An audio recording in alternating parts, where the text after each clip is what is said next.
Beware, you're in for a scare. From the pages of R.L. Stein's best-selling books comes a brand new series of Goosebumps videos. Videos that will creep you out, freak you out, or simply make you laugh your head off.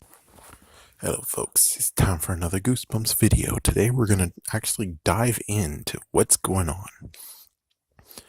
Looking at what Goosebumps number one Ozzy fan was doing, which he actually finally got his Goosebumps 2000 fan club box.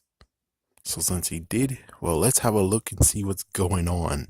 Where it's like, it is interesting. It's like there's no actual merchandising today. And why is that? I mean, yeah, there's a few things, but the merchandise used to be everywhere, every freaking where, and now it's nothing. So I'm gonna dive deep and find out what, which luckily, thanks to sadly Wikipedia, I know people are like, come on, dude, what the, but looking at Wikipedia, it looks like that we actually had a little scuffle, a little fight that actually occurred. So let's see, I think it said from 1995 to 1998, maybe even 1999, but I think 1998. This scuffle actually started in 1997, November 1997. Now here is actually it started in September 1997. So here's what occurred.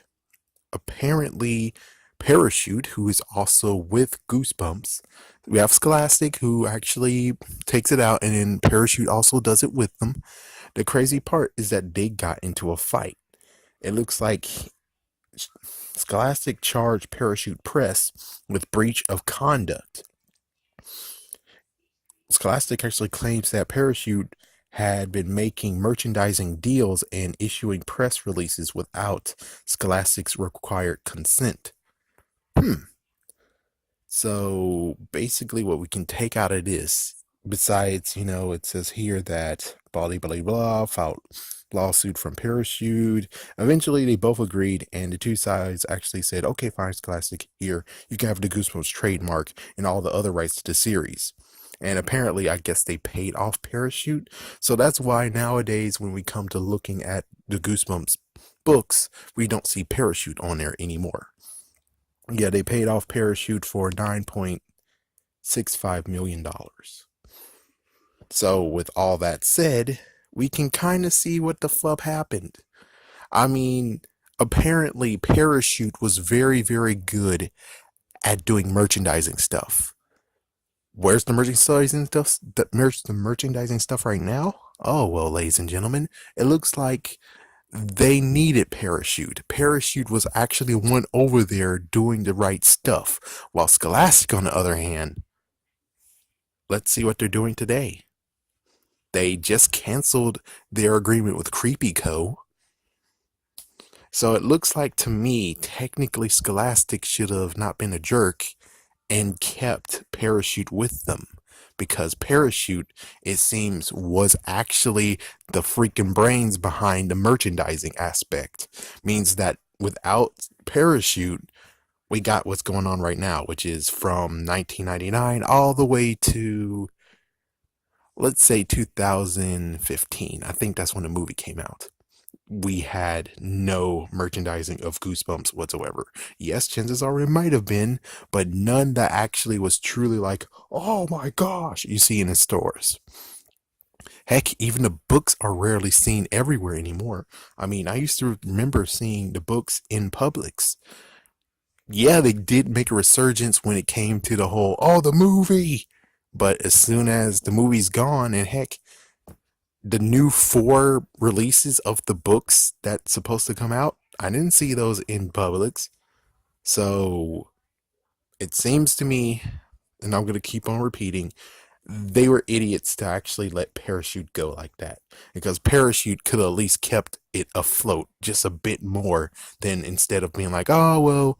And well, the good news is that in 2003, it was 2003. So that means 1999 to 2003. But in that freaking space from, I think, I'll go out on a limb and say maybe 2002, maybe even 2003 to 2008. you had that big space of no Goosebumps whatsoever, and I guess it's supposed to be Goosebumps 2000. I mean, sorry, Goosebumps Gold.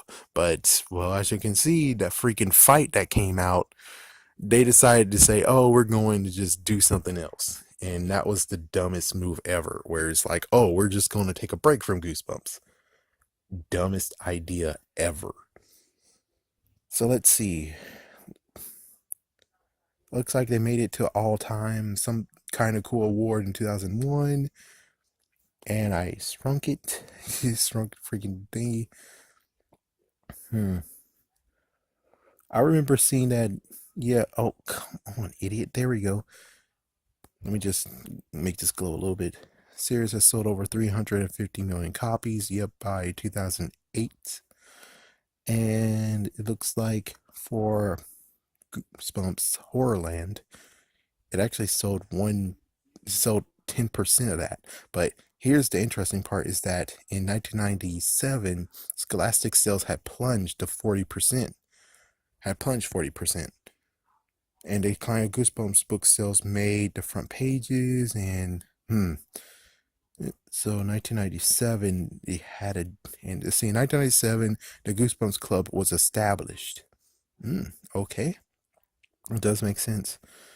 1999, the year to publish. These books won the three books won the Goosebumps Award. Somehow Deep Trouble 2 actually made it. No wonder they made that into an episode, apparently. So maybe these, like a few of these, well, it looks like Deep Trouble, the first one, actually made a Nickelodeon Kids' Choice Award. So that's interesting. And you guys didn't make that into a freaking episode? What the heck? Let's see. List of bestseller. So I already answered the question. But that's about it. Besides, of course, yes, I know the whole Harry Potter thing was also a part of it. But I answered the question I wanted to answer. I think the next one that we're going to see is that we're going to figure out what happened with the actual TV show. Which it says here that the TV show was very popular. It actually aired in 100 countries. Blah, blah, blah, blah. The book series titled Goosebumps Presents was books based off of them. Yeah, they actually canceled that somehow. And of course, they made some video games. Spawned numerous puzzles and t-shirts and rides. And so that's about all. It looks like in 2008, it was announced that Sally Corporation would market Goosebumps rides.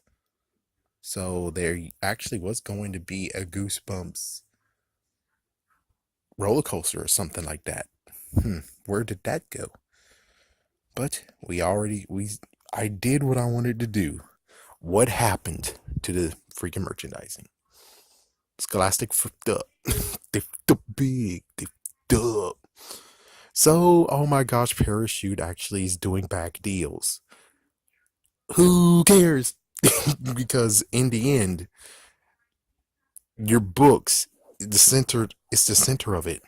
If people are buying your freaking damn books and Parachute maybe getting some cash behind it, but more than anything, it's like, well, instead of saying, oh, we're going to part ways, don't be an idiot. Freaking try to figure out, okay, 50-50. Try to freaking stay together. That's what screwed you over. And that's what's going on now. Yes, you joined up with Sony, but does Sony really know how to freaking do merchandising crap? Not really. I mean, there's many of the Sony video games that came out that's like, well, you check that out. There's many games that totally sucked balls and they released them.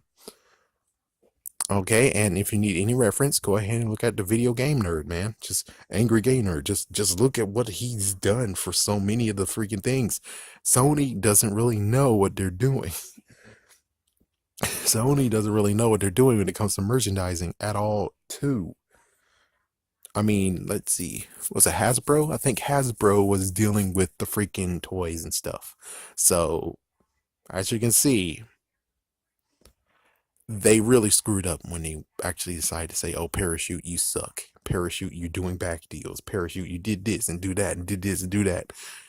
You should have just actually did the best thing.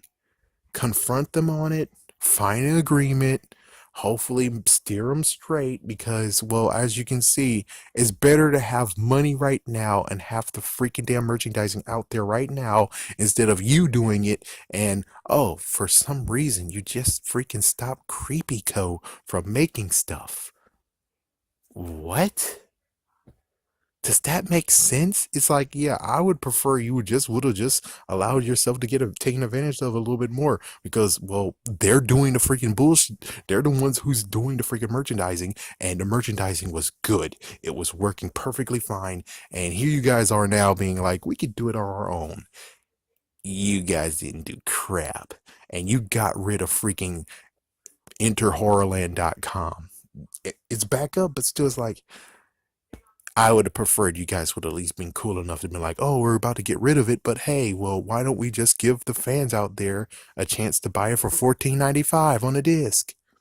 Makes better sense than deleting it and then not having anyone, because you have Goosebumps Horrorland, you have that freaking book series.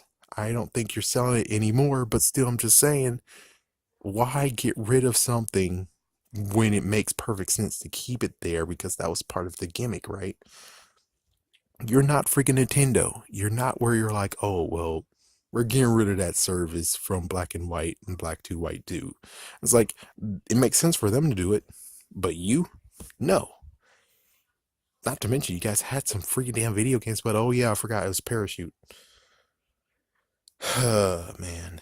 In the end, when it comes straight down to this, is that Scholastic made the wrong moves. And I guess technically picking Sony was also a wrong move.